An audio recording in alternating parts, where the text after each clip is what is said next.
This is RadPod, a podcast produced by ASMIRT, the Australian Society of Medical Imaging and Radiation Therapy. ASMIRT acknowledges the Bunurong people as the traditional owners of the land from which we record this podcast and pays respect to elders past and present. Hello, I'm Steve Lacey and I'm the Director of Education at ASMIRT. So many professional societies and colleges have a fellowship and it is considered the highest level of membership. So what exactly is a fellowship? How hard is it to get? And is it really worth getting? Well, today I'm joined by Jenna Dean. Jen holds a number of hats. She's a radiation therapist at the Olivia Newton-John Cancer Centre in Melbourne. She has completed an ASMIRT Fellowship and now sits on the fellowship panel. She also chairs the ASMIRT Membership Advocacy Committee, or MAC, and most recently, Jen is the 2025 recipient of the very prestigious Varian Award. Welcome to the show, Jen. Thanks, Steve. It's lovely to be here. So firstly, big congratulations on the Varian Award, but we are going to talk about that later in the show. I want to start first by talking about the fellowship program. So can you just tell me a little bit about the fellowship program and what it is? So the fellowship program in the ASMIRT space is about collecting a portfolio of work that shows a broad depth of knowledge and a personal journey that you explore as you go through the process of your career. Yep. So for me, it was about looking for opportunities to broaden my skills and knowledge in RT and to challenge myself to look at areas that weren't necessarily in my usual focus of practice. Okay. And did you find it easy to attain? Yes and no. So Okay.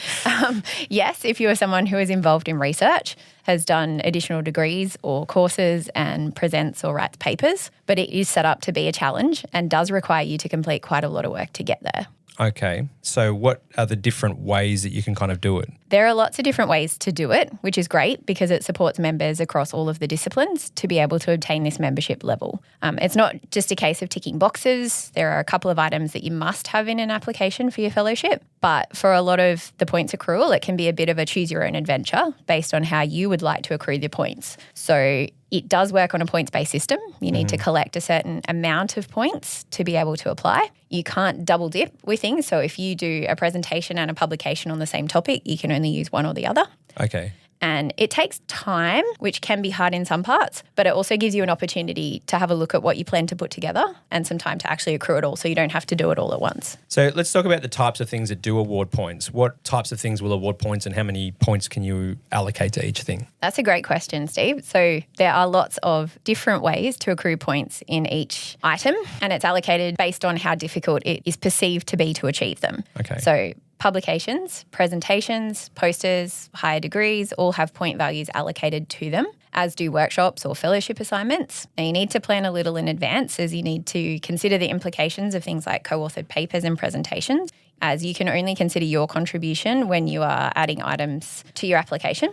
A full list of those items and like the specific accrual for each of the points for how you want to include them in your fellowship. You can find that information on the Fellowship Resources tab on the ASMIRT website. So what you're saying is you can get points through things like presentations and publications and things like that, but it's not like every publication has the same number of points or every presentation has the same level of points. It's kind Correct. of about the different contributions that you kind of make to that. Yeah, so if you co-author a paper Yeah. and you want to include it in your fellowship, the criteria around that is you need to have at least 50% of the authorship and then say, so at the moment a presentation will give you 15 points towards your fellowship. If you were the single author and the fellowship panel deemed that it's an impeccable, wonderful presentation, you could get the whole 15 points. Right. But if you have co-authored that paper with somebody else or that presentation with somebody else, then you're only eligible for 7.5 points for that particular submission. Right. And then the panel will review that when you submit your portfolio and then add points based on how they perceive your presentation was. So if it was exceptional, you'll get the full 7.5. If it was great, you might get 5 points. It just depends on the quality and the level that you present at and your contribution to that.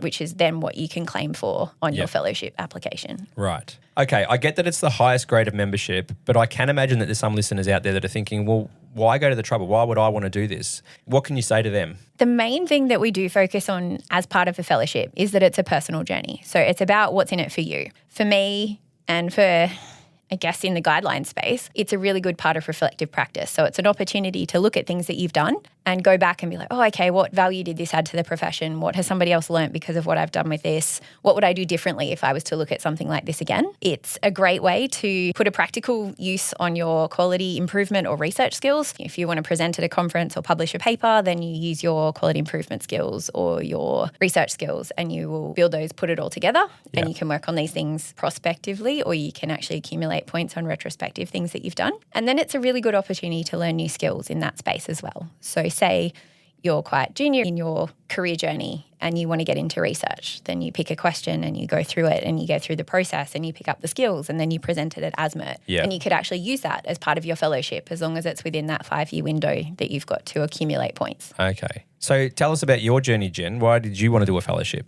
For me, it was about personal satisfaction and a new challenge. Timing can be very helpful in this space too. So I'd just completed a master's when I looked into fellowship. I saw it on the ASMIRT Standard Conference. I was also someone who had a first author paper in JMRS and regularly presented at ASMIRT conferences. So given I already had those items, it wasn't a massive effort for me to compile those and add a couple of fellowship assignments and get the points I needed to apply. And how did you go about it? Did you look to others to help you get it? There was a list of fellows on the ASMIRT website and a number of those were people that I aspired to be like. Right. So I decided to look into it further and ask some questions. Okay, so you found a list of the fellows. You obviously spoke to someone about it, and what was their advice that they gave you? The first advice they gave me was to find yourself a mentor and then talk to the warden. Right. So how does one find a mentor? Is there some criteria to be a mentor? Essentially, yes. So ideally you want someone who knows what the process is and has done it themselves. So for the most part, the advice around finding a mentor will be to find a fellow of ASMIRT. I knew of these people that I aspired to be like, and I knew a bit about their journey and some of the cool things that they'd achieved, but I didn't actually know many of them personally. So I spoke to the warden at one of the ASMIRT conferences who recommended or suggested some potential members and put me in touch with someone who was happy to guide me on my fellowship journey. So the warden is the head of the fellowship panel, is that Yes. it? Yeah, okay. And then what did the mentor do with you to help? So my mentor was great. We had a couple of calls and discussed what I needed to consider for my application. We had a look at what we thought I already had points-wise and then worked out what I still needed to do to make sure that I had enough points to meet the submission guidelines. So to meet the criteria, you do only need a certain number of points, but in the process of review, the fellowship panel members will review each application and at which time they allocate points based on the merit or quality of the items in the portfolio. So as I mentioned before with the presentations, they will go back and watch it and actually see how the presenter engages with the audience, the thought they've put into the presentation, what they talk about it, and them demonstrating their depth and breadth of knowledge in that particular area. So to support that particular process and make sure that you've got everything where you need it to be so it goes through on the first occasion, ideally you submit your précis to the panel for review 12 months prior to your planned final submission date, and then you get feedback from the panel, and then that way they can actually give some structured feedback around where they perceive you've got more opportunities to get more points, or they might actually just send it back and be like, yep, this looks great, off you go. But otherwise it might be, oh, well, actually that presentation and that publication seem quite similar. How are they different? Can you clarify what that variation is to make sure that you're not going to overlap and then submit and get feedback at the end that maybe isn't favourable?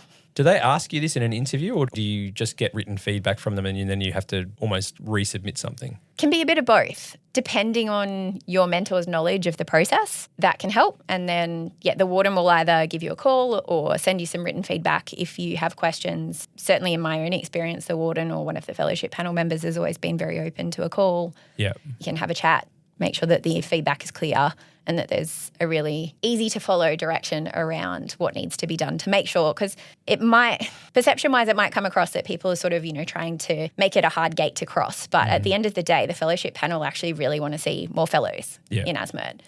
But it needs to be something that still displays that level of knowledge and expertise and that breadth of knowledge within our space and profession that supports them being admitted as a fellow.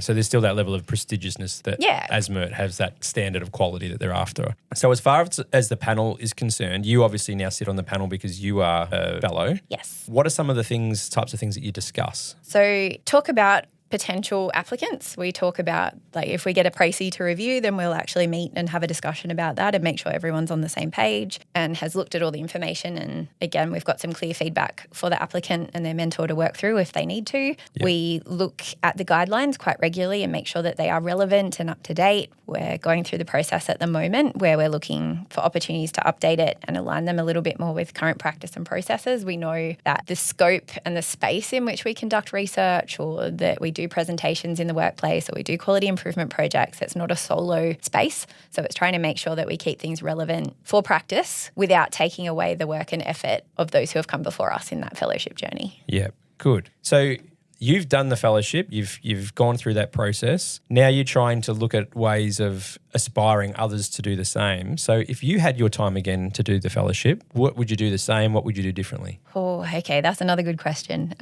We'd definitely plan more in advance in terms of the presentations and publications. Points are allocated for your contribution, as I mentioned earlier. So you need to be aware of this and talk to your co-authors about your intention to use them in your fellowship, and be very mindful of how many people you work with on that project to maximise the points and meet the minimum requirements. Yeah. I was very grateful that I did my master's by coursework, so it wasn't overlapping with the publications, which is something I've seen pose challenges for candidates, certainly during my time on the panel, as you can't double dip on items for your points. Yeah. So say you do your PhD by publication, you either get the points for your PhD or you get the points for the publications independently. Yeah. Now, each of the categories do have a cap on how many you can claim it for, so you can't just get your fellowship based on published papers. Mm-hmm. You have to have a variety and a mix of the different elements. So there's a set number, I think it's 3 publications and then things like that, but those numbers could be a little bit here or there, so that might change a little bit, Yep. Particularly with the review of the guidelines. But essentially the main message there is that you can't double dip. So really plan out what you're looking for and make sure that you have got that variety across your portfolio, because you may not like the feedback you get if you try to put in for all the same thing. I think it's defined as a breadth of knowledge.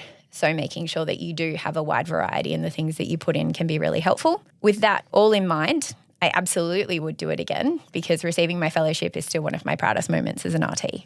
To compile a portfolio of work that I'd done that contributed to improving patient outcomes, recognised by my peers, was a really special milestone for me. Well, you've joined a fairly elite group, I think, within the ASMIRT community and that, and so hats off to you for getting that finished and completing it. You know, I know you personally, and I've seen the rewards that it's kind of brought for you and how that's actually worked. I want to now touch on another prestigious thing that you've managed to achieve, and that's the 2025 Varian Award. So huge congratulations first, Jen. What is the Varian Award about, though? That's another wide scope, but essentially the Varian Award is presented for contributions to radiation therapy, right, and then also contributions across the society and the profession. Okay. And do you get nominated by people? Yes. Anyone can nominate you, but you have to have been an ASMIRT member for 5 years to be nominated. Right. And that process has actually just changed. So prior to last year, you could self-nominate, but now it is a peer nomination process. Okay. And what happens with the nominations? So the person who submits a nomination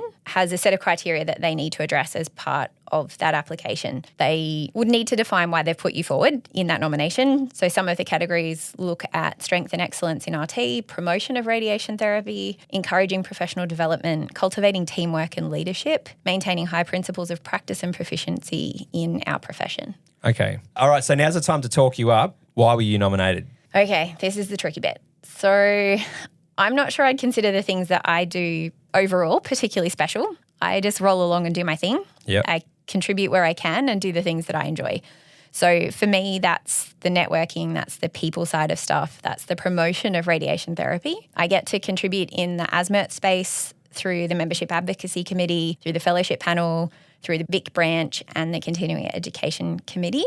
Then I was really lucky that person-centred care is something I'm really passionate about, and I got to meet some like-minded members in Tom and Chelsea to be able to make a contribution in that space. So we developed the person-centred care workshops, and they got rolled out across ASMIRT and still feature at a lot of the conferences and like education weekends and things like that. And then I just really believe that research, technology, innovation and access to care can empower practitioners and ultimately improve outcomes for our patients, which is the main driver of all of my professional aspirations. And I think that really summarises it quite a lot. I think the more that you get involved in the profession and the more that you do within the ASMIRT space and that, the more likely you are to be nominated for such a thing like this and to be recognised for those types of achievements that you've actually got. And, ASMIRT have other different awards and things like that, like the Nicholas Outerside Medallion, for example, is another example of people who have made significant contributions to the profession through ASMIRT over the years.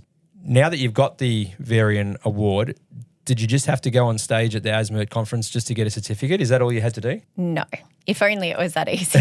There's an award presentation on the Friday morning, and you are then invited to deliver a 30-minute presentation on a topic of your choice. I chose to talk about the things I wish I'd known sooner and the similarities between art and radiotherapy. So how our techniques and mediums or technology has changed over time, but that at the end of the day, we still aim to make beautiful art. So whether that is fabulous care for our patient, whether that's a really pretty plan, or just something we can look back on and be proud of. Well, I think it's very truly deserved, and congratulations, Jen, on such a fantastic achievement. Now, given these achievements, I assume that a PhD is next on the cards for you. We don't necessarily have to talk about that today. Before you go down that road, can you just give any listeners a couple of tips about the fellowship itself? Sure. Look, if you're thinking about it, actually talk to somebody who's done it, then get yourself a mentor and make sure you plan ahead. Wonderful. Jen, congratulations again, and thanks for joining me. Thanks, Steve. It's been really nice. Thank you. Thanks for listening to RadPod, a podcast produced by the Australian Society of Medical Imaging and Radiation Therapy.